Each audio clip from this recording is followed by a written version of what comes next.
El líder del PP, Pablo Casado, ha acusado a Sánchez de uso abusivo del estado de alarma y le ha reprochado no someterlo nuevamente a votación. Hace un año ocultó las alertas internacionales y el retraso costó la vida a 20.000 españoles, ha afirmado Casado. Espero que no bloqueen una comisión parlamentaria de investigación cuando termine la pandemia, ha añadido.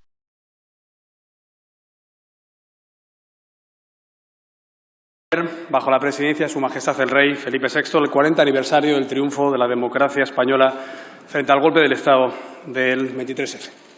Y tengo que lamentar las ausencias en este acto y condenar las inadmisibles declaraciones de algunos grupos radicales e independentistas de esta Cámara, algunos de los cuales forman parte del Gobierno, y otros que han protagonizado un gravísimo golpe a la legalidad hace 3 años en Cataluña.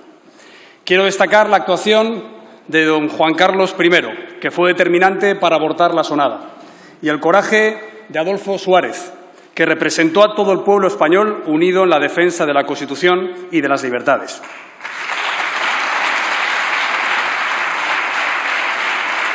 Tal día como hoy, hace 40 años, el rey reunió en Zarzuela a los principales líderes políticos, Suárez, Fraga, González, Carrillo y Rodríguez Saúl. Unos días más tarde compartieron pancarta en una multitudinaria manifestación de unidad bajo el lema «Por la libertad, la democracia y la Constitución». Estas 3 palabras son las pautas de una historia de éxito y reconciliación que arrancó en 1975 y que llega a nuestros días. Pero también son la línea roja que, si se traspasa, causa la muerte a la democracia, en el concepto de Ciblat. España se construye gracias a los que están representados en las estatuas y los cuadros repartidos por este Parlamento, y contra los que ametrallaron este hemiciclo, y los terroristas que nos asesinaban durante 40 años, y los radicales que siembran de violencia hoy las calles de nuestras ciudades, jaleados inaceptablemente por partidos presentes en el Consejo de Ministros. Hace 4 décadas la concordia fue posible porque la memoria de la historia de nuestro país estuvo presente. Se sabía muy bien cuál había sido la causa de tantos fracasos anteriores: la radicalidad, la polarización, el uso arbitrario del poder, la negación del diálogo, el odio al adversario e incluso la violencia política. En definitiva, el creer que era mejor la victoria de una mitad de España sobre la otra, en lugar del encuentro y la convivencia en un espacio común. No fue fácil en 1981 y no lo es en 2021, pero no hay otra fórmula para hacer que esta vieja nación avance. A los nostálgicos de las 2 Españas les recuerdo que un militar del régimen, como Gutiérrez Mellado, fue el símbolo de la defensa de la libertad en esa misma escalera. O una exiliada, ella sí, como Dolores Ibárruri, ocupó antes un lugar destacado en esta misma mesa. Ya dialogamos, ya nos reconciliamos, ya fijamos las reglas del juego, ya hicimos la democracia española y ya hicimos posible la convivencia de todos los que quieren convivir. No hay que volver a hacerla, solo hay que conservarla. No se nos pide demasiado. Ni había candado, ni lo hay, ni lo habrá jamás para la voluntad soberana de los españoles. Además, ahora contamos con 3 anclajes básicos: el político de la Constitución, el económico de la Unión Europea y el de seguridad de Alianza Atlántica, que conforman nuestro cinturón de seguridad. No por casualidad, los extremistas hablan ahora de falta de calidad democrática, de levantar fronteras interiores y salir del euro o de incumplir nuestros compromisos con la OTAN. Señorías, cada generación debe afrontar su propia responsabilidad en la defensa de la libertad y del progreso de España. No consiste solo en rememorar la historia, sino también en hacerla, y en hacerla bien. En 1979, Adolfo Suárez convocó las primeras elecciones democráticas. En 1989, Felipe González asumió por primera vez la presidencia europea. En 1999, José María Aznar consiguió que fundáramos el euro. Sin embargo, en 2009, José Luis Rodríguez Zapatero dejó una devastación económica y una agenda de división moral y territorial que rompió esa senda. Y en 2019, Pedro Sánchez se dedicó a la exhumación de Franco y a pactar con los batasunos e independentistas que ayer pedían tumbar el régimen de 78, como si pudieran confinar a la mayoría constitucionalista en un lazareto social y otro cordón sanitario político. Y en medio de estas 2 etapas negras, Mariano Rajoy consiguió evitar la quiebra de España y lo hizo con éxito. 2 de estos presidentes interrumpieron el rumbo de la transición y las consecuencias las estamos pagando todos. Pero los otros 4 continuaron el camino iniciado en la Constitución, con aciertos y con errores, pero dejaron un país claramente mejor del que encontraron. Políticos de centro izquierda y de centro derecha alternándose en el Gobierno e impulsando el país con un mismo propósito: compatible con el pluralismo político. Consiguieron que las legítimas disputas de partido tuvieran lugar en un Estado de Derecho europeo y próspero, y no en un país invertebrado con instituciones debilitadas, irrelevancia internacional y depresión económica. Por poner un ejemplo, durante los años del Gobierno del Partido Popular se creó un empleo por cada 6 votos recibidos. En todo ese tiempo nadie desafió desde dentro las reglas del juego, porque prefirieron ser oposición en el sistema que habíamos construido juntos antes que ser Gobierno en otro distinto. Señor Sánchez, esta es la enmienda a la totalidad que hacemos a su gestión. Usted lidera el Gobierno más radical y más enfrentado de los últimos 40 años. Ya no lo niegan ni sus propios ministros. Pide aquí unidad, pero no la tiene dentro. Asienta el poder en su pacto con los extremistas al coste de tensionar nuestra convivencia democrática hasta la fractura social, la quiebra económica y la degradación institucional. Nunca habían mandado tanto quienes quieren destruir España, y lo dicen públicamente, como el prófugo Puigdemont, que usted prometió traer a España, pero somos nosotros los que hemos trabajado para retirarle la inmunidad. O como los albaceas de ETA, que están en la dirección del Estado sin condenar el asesinato de 850 inocentes. Sin embargo, nunca el constitucionalismo había estado más débil, ni los derechos y las libertades de los españoles han estado más desprotegidos. Esa es la agenda que le ha movido desde que llegó, no a lomos del caballo de Pavía, como acusaba Guerra a Suárez. Ese tiempo tampoco fue de rosas, sino de una moción de censura con solo 84 escaños. Fíjese, 5 menos de los que tiene ahora el Partido Popular. Desde entonces, no solo se ha dañado el tejido productivo y nuestra reputación internacional, sino también nuestro Estado de Derecho, por el uso abusivo que ha hecho del derecho de excepción.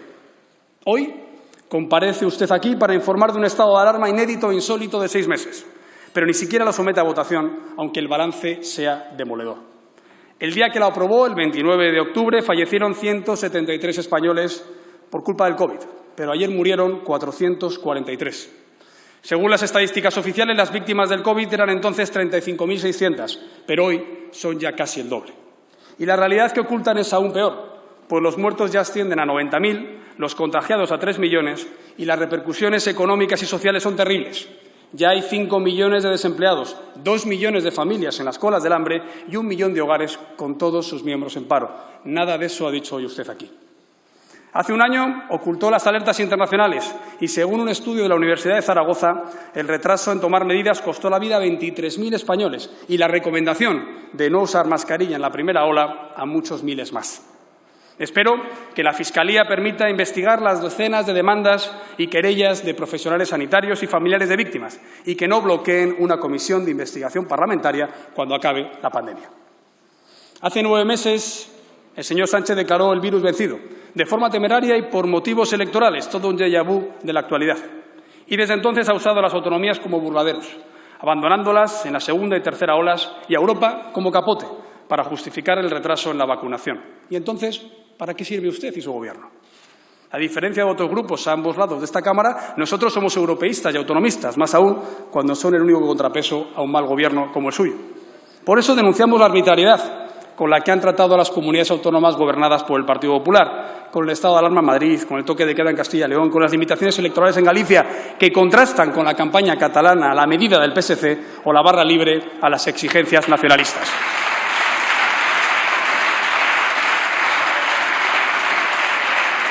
No entendemos por qué han rechazado durante todo este año nuestro ofrecimiento para hacer un marco legal para pandemias que el mismo artículo 12 de la Ley Orgánica del Estado de Alarma aconseja usar para periodos prolongados como el que hoy está usted aquí informando. Y tampoco entendemos por qué ha rechazado nuestra oferta de pacto de Estado por la sanidad, la investigación y el cuidado de mayores. A tiempo está de caerse del caballo y ponerse a trabajar en él como quedamos en la Comisión de Reconstrucción, cuyas conclusiones ha dejado en vía muerta. Señor Sánchez, como recomendaba un hombre de izquierdas como Semprún, yo no le pido un viraje a la derecha, sino a la realidad del país.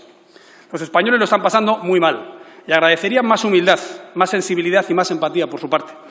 En nuestra sociedad crece un clima de hartazgo y de decepción respecto a la política por la incompetencia en la gestión y por la imposibilidad de llegar a acuerdos, y eso solo beneficia a los populistas. Si el centro político se comprime por los extremos, en ese río revuelto solo ganan los radicales y pierden todos los españoles. Deje usted de hacer olas. Nuestra economía es la más afectada de la Unión Europea por la pandemia, con una caída del PIB y del déficit del 11%, una deuda pública del 117% y una pérdida de 100.000 empresas, 300.000 autónomos, 600.000 empleos y 900.000 ERTEs. Si no actuamos urgentemente, se condenará a toda una generación a que viva peor que sus padres, la misma generación que apenas ha conocido los tiempos buenos de España y que ha sido la pagana de las dos crisis que han dejado los últimos gobiernos socialistas. Es inadmisible que desde el Gobierno digan que las consecuencias de la pandemia la pagarán nuestros hijos y nuestros nietos. Al contrario, hay que impulsar reformas para evitar que el peso de la deuda aplaste el futuro de los jóvenes.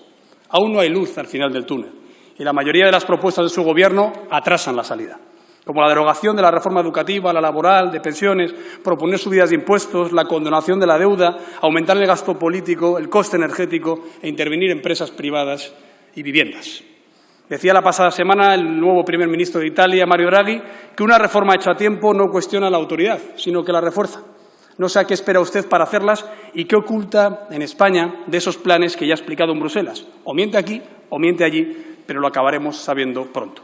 Aún así, le sigo ofreciendo nuestro plan de choque económico para pagar impuestos, bajarlos y bajar también la burocracia, aumentar la flexibilidad laboral y aumentar también la liquidez directa a pymes y autónomos, sobre todo en los sectores devastados como el turismo y la hostelería. No bastan 11.000 millones, se necesitan al menos 50.000. Han fiado todo a la vacunación, que se ha complicado, y a los fondos de reconstrucción, que no están garantizados y se ha cruzado de brazos. Pero no debería esperar a que los demás le resuelvan los problemas y debería prever que después de las elecciones alemanas la situación puede empeorar. Como ya ha avisado el presidente del Bundestag, no se dará dinero hasta que no se hayan implementado las reformas, que son para crear empleo sostenido, no para derrochar en un nuevo plan para comprar voluntades y arruinar a los que vengan detrás. Recuerde que la Unión Europea no es un club neutral, sino que se funda contra el nacionalismo y el populismo, justo lo que su Gobierno representa. Precisamente para dar certidumbre a nuestros socios europeos y a los mercados, le ofrecimos en julio, en septiembre y en diciembre acordar el Plan Nacional de Reformas, el cumplimiento de las recomendaciones específicas y la creación de una autoridad independiente para la gestión transparente, eficaz y honesta de los fondos europeos. Aún está a tiempo de aceptarlo, pues lo hemos registrado como proposición de ley, y de publicar de una vez el informe del Consejo de Estado que ocultan para salvar el decretazo que les permite repartir a su antojo las ayudas sin control parlamentario, ni administrativo, ni judicial, con un clientelismo que puede derivar en corrupción. Señor Sánchez, recuerde a un socialdemócrata como Bernstein cuando criticaba las mortíferas ilusiones de quienes se consideran de izquierdas y que terminan en desastres sobre las espaldas de los trabajadores. Un país necesita instituciones sólidas para conseguir la prosperidad económica y por eso es fundamental que cese del Gobierno a los que atacan a la monarquía, a la justicia, a las fuerzas y cuerpos de seguridad del Estado, a la prensa libre, a los que defienden la autodeterminación, justifican a ETA y cuestionan la calidad de nuestra democracia. Sencillamente no se puede tolerar. Además, es esencial recuperar el papel central del Parlamento y reforzar la independencia de todos los órganos constitucionales y los reguladores. Más aún cuando la reputación internacional del Gobierno está muy deteriorada y por eso ni Calviño, ni Laya, ni Duque han sido elegidos en sus respectivas candidaturas, ni Borrell está siendo respetado como alto representante europeo. Como muestra un botón, el nuevo presidente de Estados Unidos ya ha hablado con 25 líderes mundiales, pero con usted no. Y su secretario de Estado ha contactado con 43 ministros de Exteriores, pero no con la suya. Eso es lo que pesa a su Gobierno para la primera potencia mundial. Señorías, es necesario un nuevo comienzo para España. Una agenda para una nueva mayoría con metas ambiciosas y reformas audaces para conseguirlas. Para que las familias recuperen la confianza en el futuro, para que los pensionistas recuperen la tranquilidad, para que los jóvenes puedan cumplir sus sueños, para que los autónomos puedan volver a ponerse en pie, para que la sanidad se refuerce después del COVID, para que la educación sea un ascensor social y no un instrumento de ingeniería social, para que la administración y las empresas se modernicen en el marco de la revolución digital y de la sostenibilidad. Nos debemos poner manos a la obra para ayudar a cicatrizar las heridas que ha causado la pandemia. Mayores, jóvenes y mujeres son quienes más están sufriendo la crisis. Hay que dar oportunidades a los que se han convertido en nuevos pobres y hay que paliar la creciente desigualdad en nuestra sociedad. Esa será la mejor vacuna contra el populismo y el radicalismo que degrada a nuestro país y que su Gobierno alimenta. Ese nuevo comienzo, esa agenda nacional, tiene que aspirar a lograr un premio Nobel de Ciencias en los próximos años y varias universidades nacionales entre las mejores del mundo. Y el pleno empleo técnico, y revertir el invierno demográfico en la despoblación y reducir a la mitad el fracaso escolar, ¿por qué no?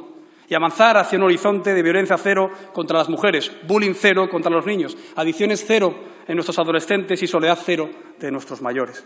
Propongámonos metas compartidas, proyectos sugestivos de vida en común. Como hace 40 años en la transición, cuando fuimos capaces de poner en marcha una agenda de reformas políticas, económicas y sociales sin precedentes que transformaron nuestro país hasta hoy.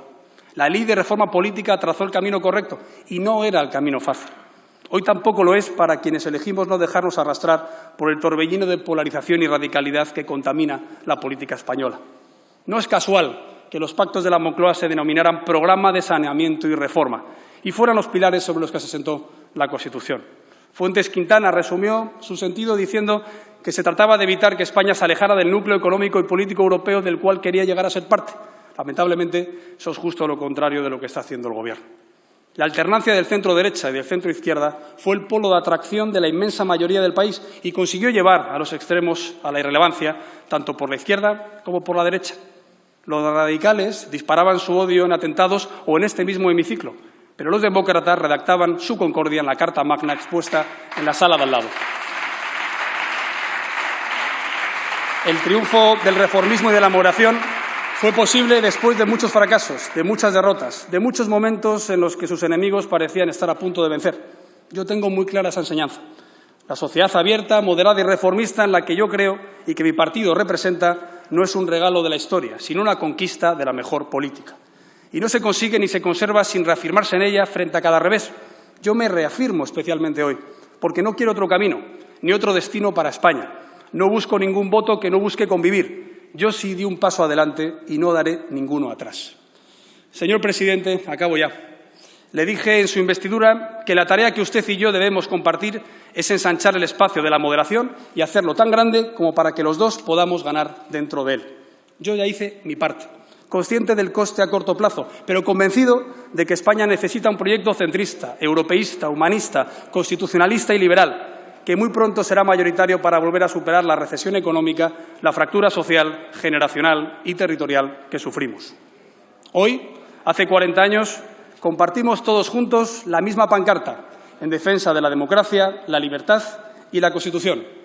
Hablo en plural, porque aunque yo nací en 1981, me siento heredero de esa generación formidable que nos legó la mejor España de la historia. Y porque creo firmemente en el principio canovista de venir a continuar la historia de España. Dejemos atrás las pesadillas para empezar a soñar en la mejor España. El futuro de la nación está en nuestras manos. Muchas gracias. Muchas gracias, señor Casado.